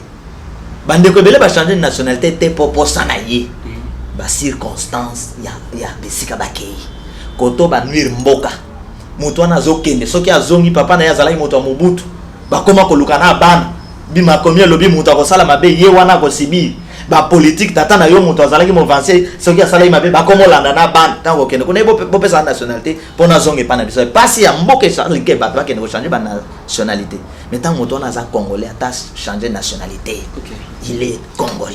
États-Unis beaucoup de papa ya kati na bango bazo voler ndengeni Joseph de la Bible en Égypte à Tomola Égypte ndengeni les a problème so beaucoup na un étranger sorcier pour souffrir un congolais sorcier pour souffrir mais so beaucoup na un congolais sauveur un étranger sauveur spirituellement yabino bolongi zidane na makelele ba pesa France coupe papa Charles c'est quoi inconvénient ezali pour au début on baki pour na contre nango au petit pour c'est quoi contre nango inconvénient nango kozala ya ko changer nationalité ya ko changer kozala et que le mususu et inconvénient ezali penzate problème eza problème ya kati ya biloko ya kati omoni problème eza na mboka o ba discipline ezate na mboka o eza ko souffrir moto a changer nationalité ya yebike par exemple yebi naza rwandais naza burundais naza tanzanien naza angolais naza boy soki aye akoluka ko travailler azwa amema na mboka na ye inconvénient na yango na yebike non naza moto mboka na te nga naza na nga mopaya boy mais na ba mboka qui se respecte do so koti yo moko ko bang do deko koti ko esprit saisir pour travailler pour na mboka wana Obama wazala noir a travailler pour na bino esprit États-Unis l'attaquer merci voilà papa Charles Lo to komi ko kita na émission oui te bande ko ba kolaksa to ngito tunayo sango ya ndeko nanga ya ko reporter ba élection et betaki olengeni na matoi na yo pe to ngito yeba na point autozali na stade autozali kolo alubini merci. Premièrement, na komisaki Nzambe na salle de mission 5 mois avant, 6 mois avant, j'ai confirmé une énergie à soka que élection kozalate. Élection kozalate, ndenge mise bandomon Nzambe akokisi na pesaki Nzambe merci. Il a mis balé ndeko nanga abimi na été premier ou deuxième menteur na monde. Sur le plan international, sur le plan national, même na miso ya banganga Nzambe biso. Menteur papa. Menteur par rapport ya. Il a senti ça bien avant qu'il y a une élection zate à kokoka et le côté azali sous pression. Ba machine yo tumba kit. La nanga ezali ke asali élection. Soki ba machine ezikaki. Après mois de po wana kozika. Olanda ki le beli ya nangate. Olanda ki le beli ya ndeko movate balobaini.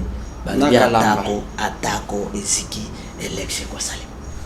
Et cause un impact selon ba information. Vous comprenez? Élection écosalema. C'est-à-dire que kuna est comme nango esika ko bimela baye baki avant parce que tala prophète oloba avant que élection ezate. Prophète alobi avant na mboka oyo batosaka prophète. C'est pour bata prophète azoloba élection ko zalate. Bon ba réalité nanga iba réalité nyonso eloko ko salimate. Bon atango na minute ya suka yego yeb sabat kete et comme il faut bo baksa biso sur une semaine et le 23 eko simbate nanga na bana mike bazoloba papa oyo akosi biso papa oyo akosi biso donc de konanga yango nazoloba mikolo oyo akende retraite akende kosolana Nzambe pe asenga atika makambo soki alandi makambo ya élection et compliqué vina ya kozo attention pardon papa Charles makambo yo ya seni oyo ezana mesure na ye à partir déjà ya makambo tu koloba papa Charles Lo ki atika ba élection na minute onenge tozali awa techniquement ngai nazozo penza beaucoup plus na aspect technique oui étant que criminologue étant que juriste de formation techniquement et aussi étant président Séni en gestation on a nazali komona pe na miso ya les Nazaréens président sauveur ya Congo tout puissant ngana le bikara président ya Séni en gestation na miso molimo. Merci. Si aujourd'hui Corneille Nanga a démissionné, que sera la vie des Congolais et la vie du Congo? Na minute donné tout silika émission pas Corneille Nanga le moi j'ai démissionné. Et ça déjà pas ya délivrance pour Namboka.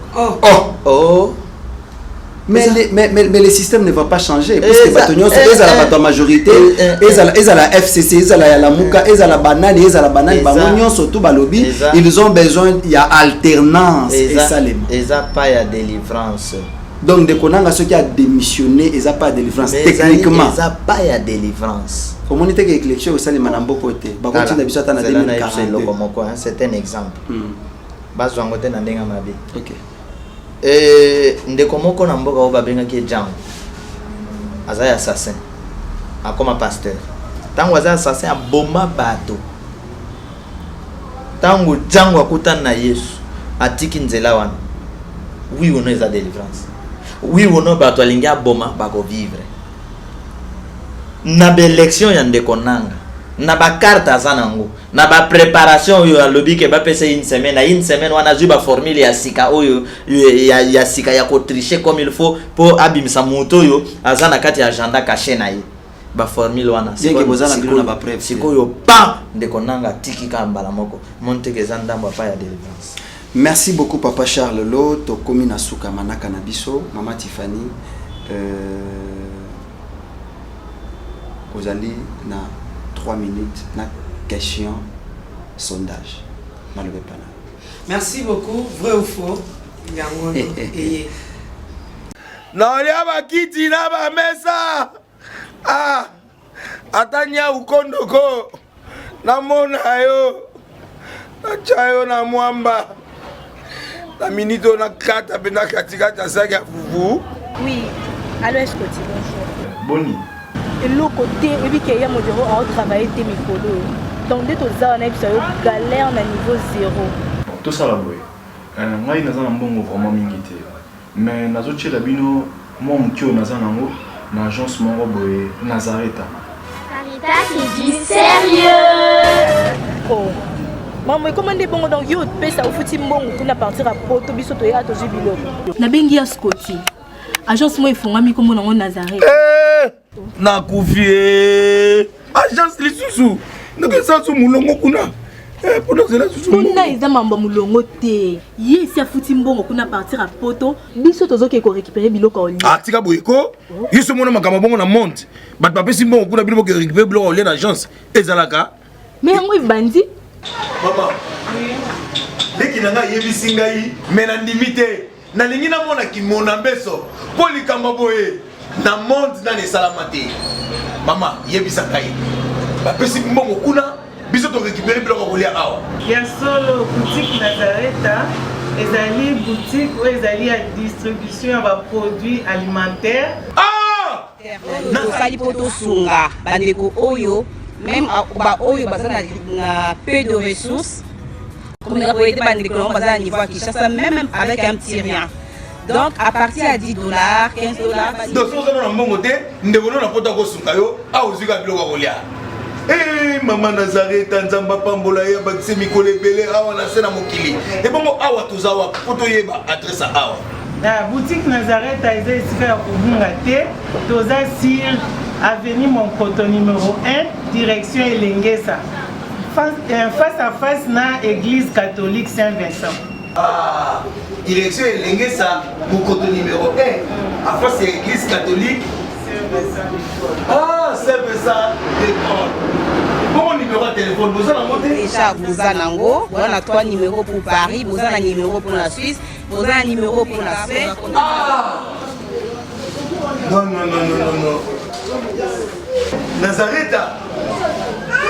Vous avez la Congo Sili. Julia, ngana kangisa kia fufu. Ya modé, yo bandika na fufu. Oui, pour la Nazareta, tu as un système en bimbi, na mbongo shingo. Bon, ok. Vous allez sérieux. Ça c'est du sérieux. Lelo na olobate na respecter nyonso bino bokoni.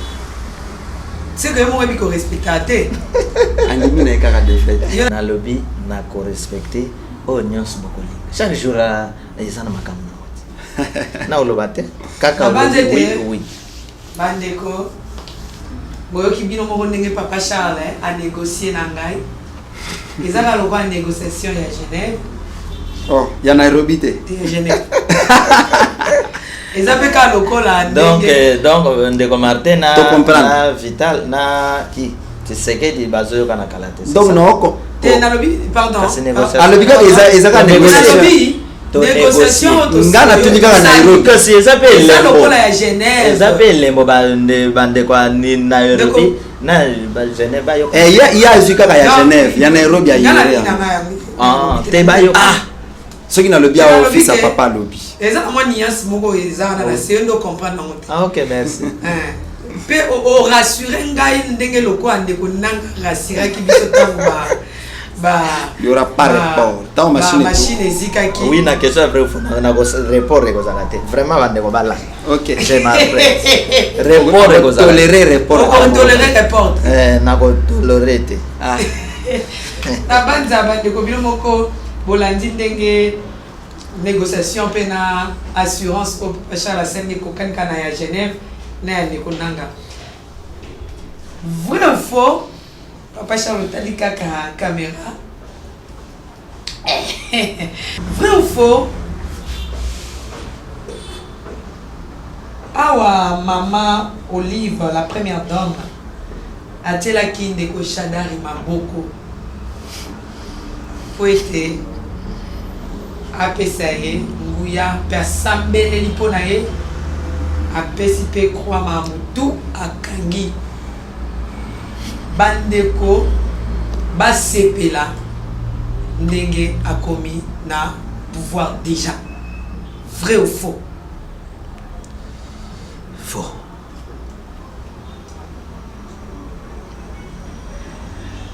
Vrai ou faux? Papa Charles Lolo Lengo s'est coiffé. Ezali et mon Niselia Kolbete na Congo élection egoza.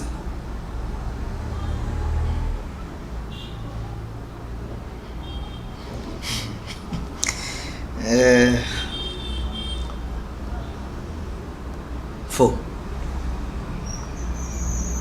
Nazongi si yango na lolenga mususu na tuna yo Papa Charles Lolo baki na biso que le 23 élection ekozala ti.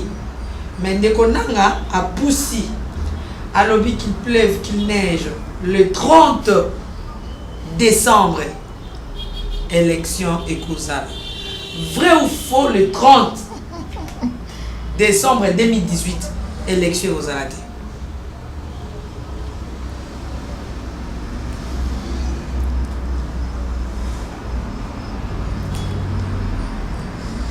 Ah. Kosa ngate loka na Genève. Kosa ngate loka na report.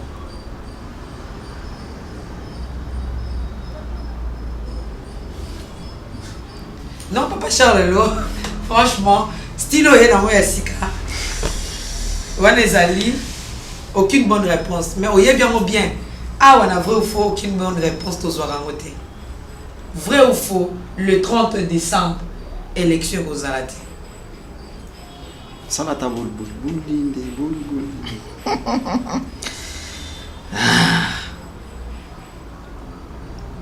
Faux, hein? Il y a bien sûr comprendre la question, Papa Charles. Après une après une semaine, à les 30. Élection aux Alati, deux aux Alati. Vrai? Faux, hein? Et aux Alati. Faux. Merci. Donc, on va vrai ou faux, Nabiso. Papa Charles Lolo. Vrai ou faux?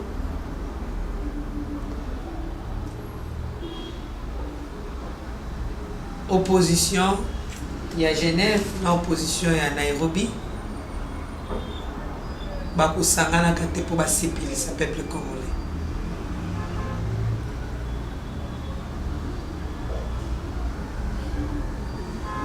Faux.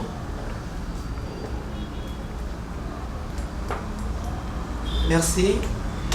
Nanine de ko l'arsène opposé vrai faux mon corps pour clôturer la bombe. Na opposé vrai faux mon corps.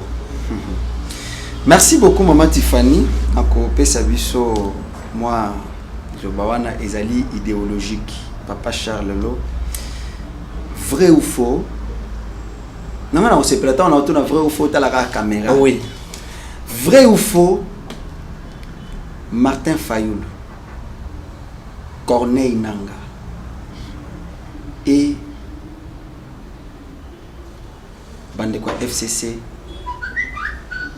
Bazali Bakolabo.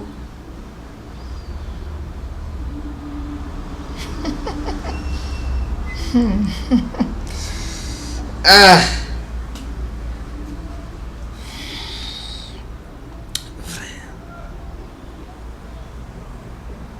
Merci. Donc, on va qui Martin. Dans le bac vrai ou faux, Martin Fayolo, Corneille Nanga, Nabande quoi FCC, Bazali ba collabo. Pacha la lobby. Vrai. Eh, n'aime pas ça ma grandeur, il y a question à Pacha. J'ai dit vrai. Bobo ya inaloba. Nazo tosa, na boy répondre. Si on habite comment répondre à la question moi là, la classe na comprendre la makamode, na boy répondre. Na boy na kokana ndeko nanga répondre. Yango na kizoke. Donc on dit ça va ça comment ko linga linga babula on kaka vrai, faux, vrai. Il y a eu beaucoup de faux avec peu de vrai. Il y a on se compléter pas vrai. C'est-à-dire ce qui bopé ça kanga temps ya ko bo sala peke tout le koya vrai wana eza na ndambo explication vrai wana faux wana eza na ndambo wana to ko dénaturer wana bo senga na côté demande boko ni sunde ko nanga tana motalo bya wa Maman Tiffany c'est que Maman Tiffany a sur place ya besoin de demande ata pona ngai oui vrai ou faux bon wana to dans dehors vrai étudiant oui vrai ou faux to site au lobby vrai ou faux to site au lobby eleki vrai ou faux nanga nani bazaba collabo vrai parce que bakutana ka baso attitude ya mokonjo mboka na lolenge na ye na ku ya campagne attitude oya tie eza ko affirmer bana ya mboka bazala kimia élection ekozala vrai faux.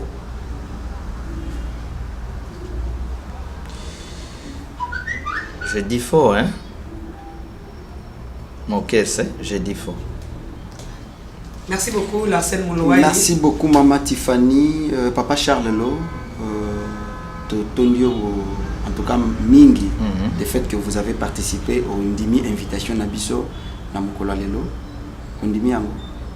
Oui. Merci beaucoup. Lilo Basuka, au travers de cette émission. Et puis, on a les 30, au Senginini, Awa Bapoussi les 30, le 23, peuple va réagir au Lengenini, Balo Lengenini, va se comporter le Lengenini. Comment tu as Lelo, Kino les 30. Peuple congolais, Azala déjà peuple ya Kimia. Basi Bayeba eti na bato politique ye. Azane peuple ya Kimia, yango batantaka yeka lokola ba chamai na ibali ya mozindo zo mekazelo ezato ezate. Lelo konde konanga sala kia wa pona ko reporter ba élection na ye abongisa na ndenge na ye zale po ata la peuple ba kosala ni pour le 23 ba sala loko bien. Deuxièmement, calcul na bango ya d'ici le 23 ya ba question opposé vrai ou faux ya ba élection.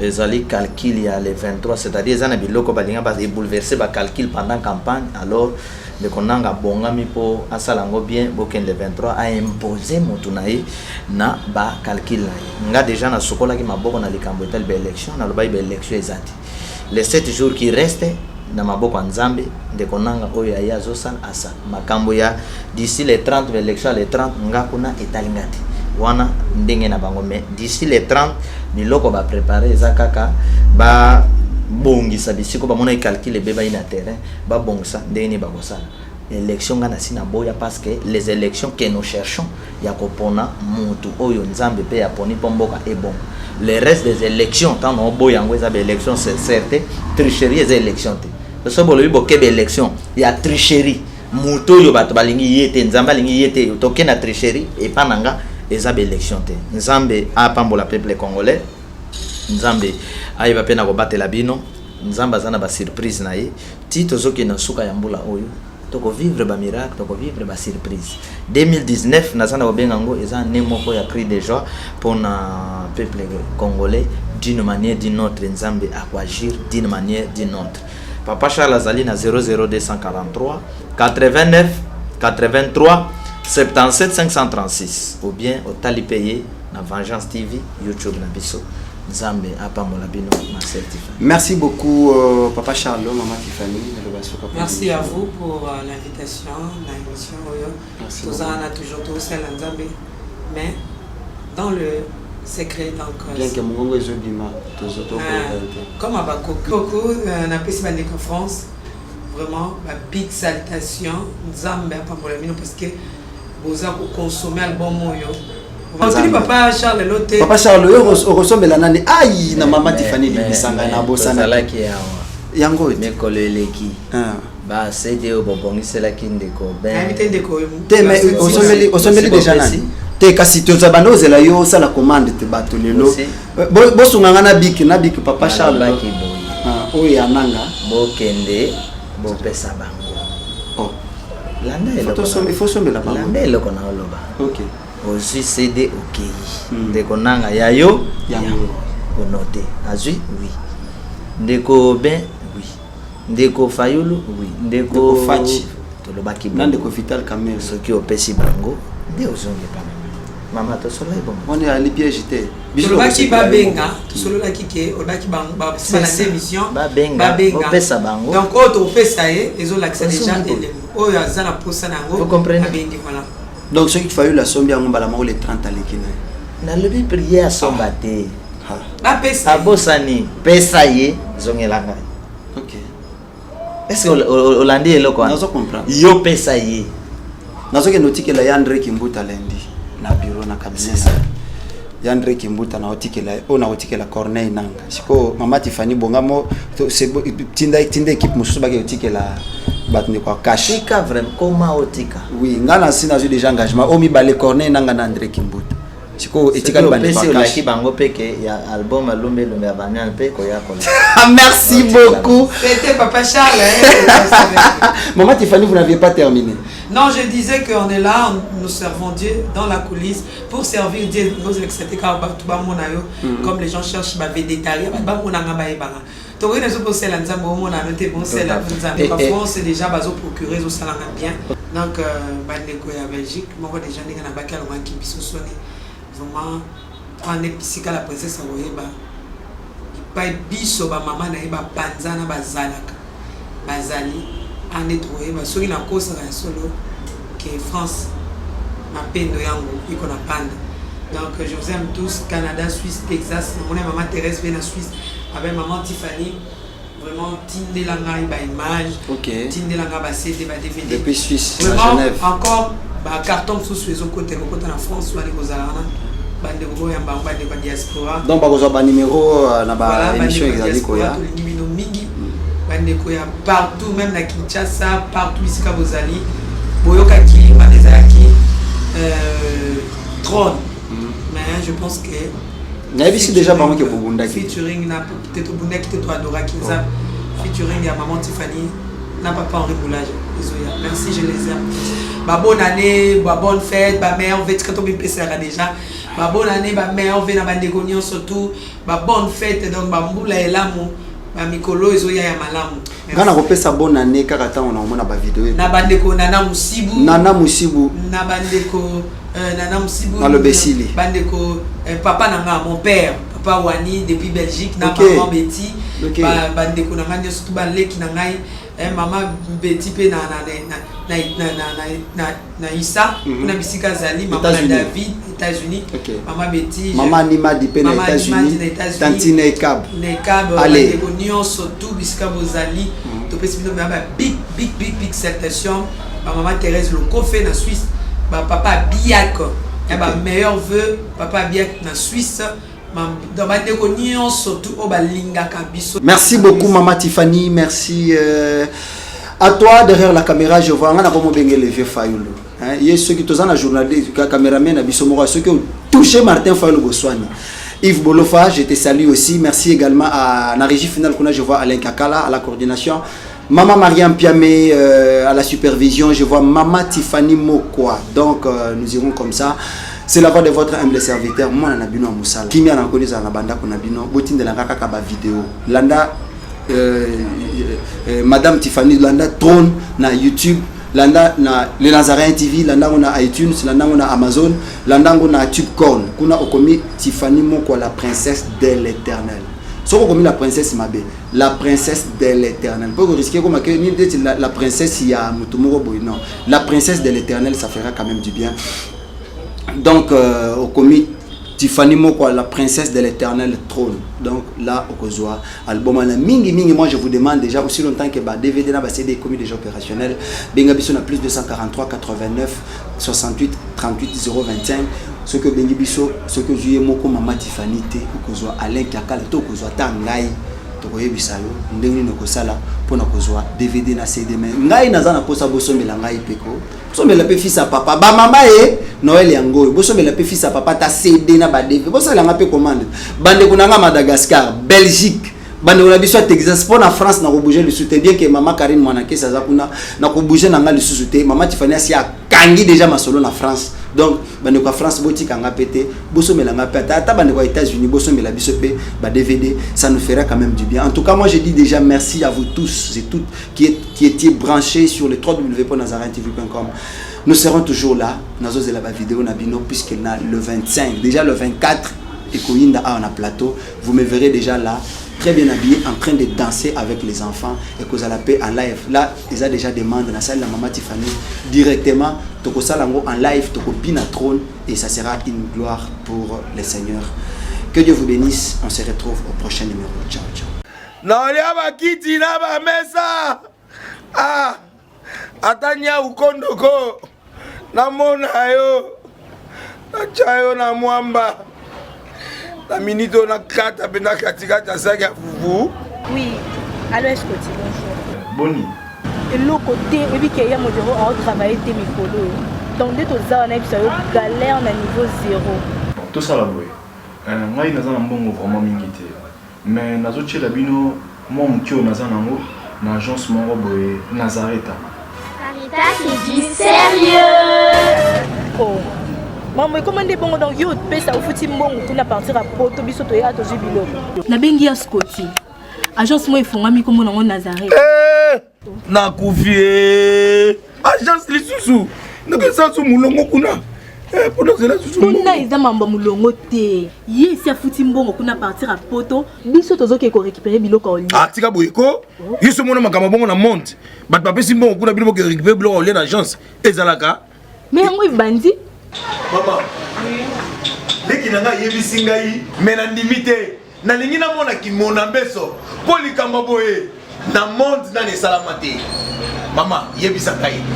Ba pesi mbongo kuna biso to récupérer biloko kolia awa. Ya solo boutique Nazareta ezali boutique où ezali à distribution ya produits alimentaires. Ah! Tosali poto sunga bandeko oyo même ba oyo bazana na peu de ressources. Comme la poété bandeko bazana niveau Kinshasa même avec un petit rien. Donc à partir à $10, $15. Donc si vous avez un bon côté, nous devons nous apporter au sungayo à ozuga biloko kolia. Eh maman Nazareta nzamba pambola ya bakise mikole belé awa na sena mokili. Et bongo awa tozawa poto yeba adresse awa. La boutique Nazareta est ici à Obungate, toza sur avenue Monkoto numéro 1, direction Elengesa. Face à face na église catholique Saint-Vincent. Ah, direction Elengesa, Monkoto numéro 1, à face de l'église catholique. Ah, c'est ça, l'école. Bon numéro de téléphone, vous avez monté déjà, vous avez on a 3 numéros pour Paris, vous avez un numéro pour la Suisse, vous avez un numéro pour la Suisse. Ah non, non, non, non, non, non. Nazareta, vous allez la Congo ici. Julia, ngana kangisa kia fufu. Eh, ya modé, yo bandika na fufu. Oui, pour la Nazareta, dans un système en bimbi, dans Bongo Shingo. Bon, ok. Vous allez sérieux. Ça c'est du sérieux. Azamwana motote o akosangai abongwani pete bo awangata nzambe ya le Nazarien, le Nazarien, le Nazarien. David Nazamba ayebana kitoko kuma mukondima atako babakolaki mafuta na musakolima lelo yayo bolingo ebateli le Nazarien lipamboli oyo emonanaka tempeni mama kantela